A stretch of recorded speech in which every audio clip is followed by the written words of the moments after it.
Anytime you talk about devices like the Z Fold, these new foldable style devices, there is a really big concern from a lot of people, and maybe to some degree, rightfully so, about the longevity, the durability of devices like these. In this video, what we're going to do is we're going to take a look at my Z Fold 4 that I have had now for basically 1 calendar year. I got it at the launch when it came out last year, and I've used it a ton. It has been my daily driver off and on for the last year. I've carried it around, and a lot of the time I've carried it around, I've had no case on it at all, just a pop socket on the back, and that's how I've carried it. So if it is indeed as fragile as some people would have you believe, surely my device would be showing some signs of wear and tear. So we're going to jump to an overhead camera. We're going to go over this thing as much with a fine-tooth comb as I possibly can, and we're going to determine how well this thing has held up after 1 year of use. Again, a lot of it with no case, no outer screen protector, basically just like it comes. So let's start off with the outside of the device. Of course, I did what I could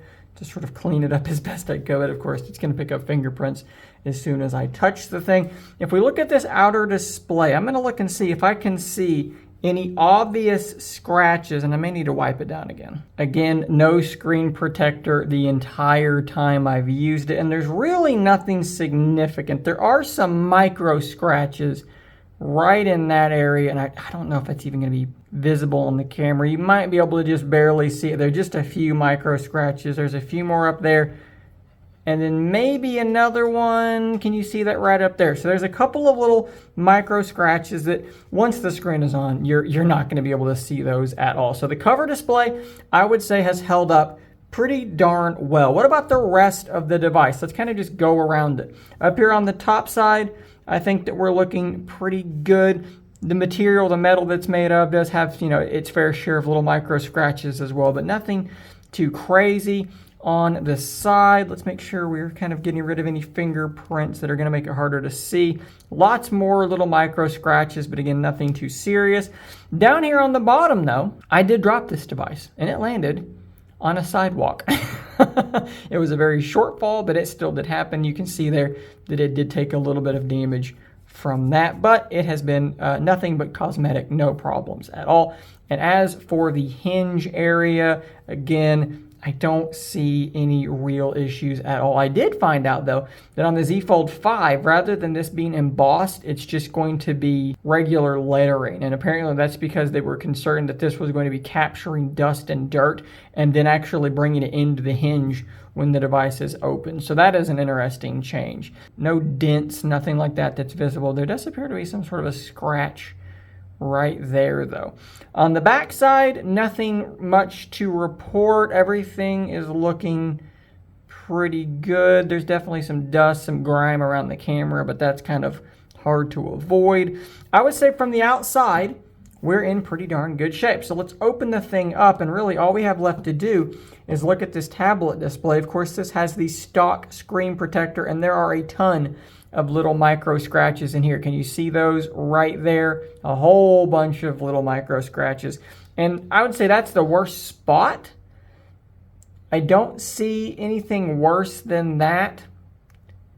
But of course, when the device is on, you're literally never going to be able to see that again. It's going to be totally gone, totally invisible. This screen does, kind of like the Pixel Fold, it does kind of accumulate dust and grime on the outside edge of the screen protector. People got very upset about the Pixel Fold doing that. Well, the Z Fold does it too. It's very, very similar. The gap is maybe a little bit smaller here, but it's definitely still there. Looking up here at these little hinge pieces that kind of sit at the top and bottom of the hinge area, everything looks okay on that one, and everything, I believe, looks okay there as well. I have seen this little piece here, and I wonder if I can demonstrate this. I have seen it move a little bit. Maybe you can see there as I push on it.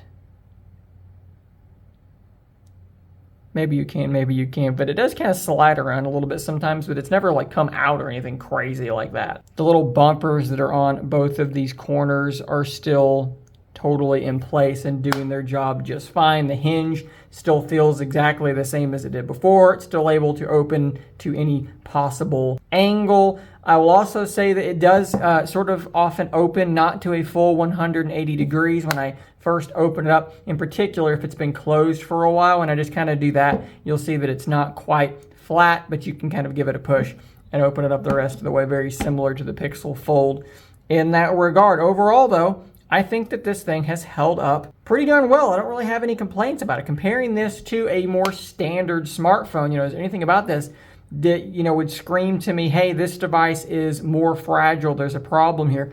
I can't really say that there is. Now, of course, the fact that this thing does have a folding display does mean it is going to be potentially more fragile. However, I am of the thinking, perhaps would be a better way to say it, that the fragility of these folding displays is probably a little bit overblown. Here's the way I think about it. How often when you're just out and about do you see people, friends, family, what have you, with normal phones with broken screens, broken backplates? This is very, very common. But what's not common is for them to then go onto Reddit, onto Twitter, onto YouTube, and make a post or make a big deal about it because it's so commonplace. However, with devices like this, because of the perception, because of the newness, I believe, this is just an assumption here, but I do believe that people experiencing breaks here are much more likely to go post about it. Therefore, raising the notoriety, perhaps would be a good way to put it, of these screens. And of course, there is one big problem, the fact that sometimes they just crack down the middle and it's nothing that you did. That's also going to be something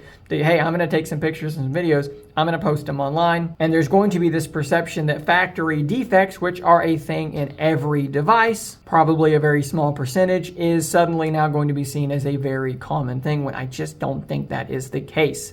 This is the third foldable device I've had in the house. None of them have broken. My wife's dirty Z Flip 3 is still in pristine condition, other than being a little bit dirty, and she's dropped it.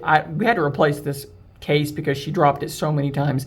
The case was absolutely disintegrating, and it is still 100% functional, nothing wrong with it. Take the case off, it looks like a brand new phone. I still get comments all the time about people saying, I would never use a phone that you can leave indents in the screen with your fingernail alone. Well, guys, this is my, as I said, third foldable in the house. Used the Fold 2 for a year, Fold 4 for a year. The Z Flip 3 was used for over a year, and we all have fingernails, and there's no fingernail marks in it. This is just one of those things that people say that probably have never actually used one of these devices for an extended period of time. They are not nearly as fragile as some people want to believe for whatever reason. So there you go, guys. I think, honestly, this thing has held up surprisingly well. These foldables are more durable than I think a lot of people think that they are. I'm not super concerned about their fragility. The only thing I would say is if you're in an area with a lot of dust, a lot of sand, maybe the work that you do is such that that kind of thing is around, that might be a bit of a concern. But otherwise, I think these things are just about as durable as any other phone. Don't throw it against the wall. Don't drop it. Don't do dumb things with it. You're probably going to be fine. Guys, let me know your experience, though, in the comments down below. Subscribe for more content like this. And until next time, stay nerdy, my friends.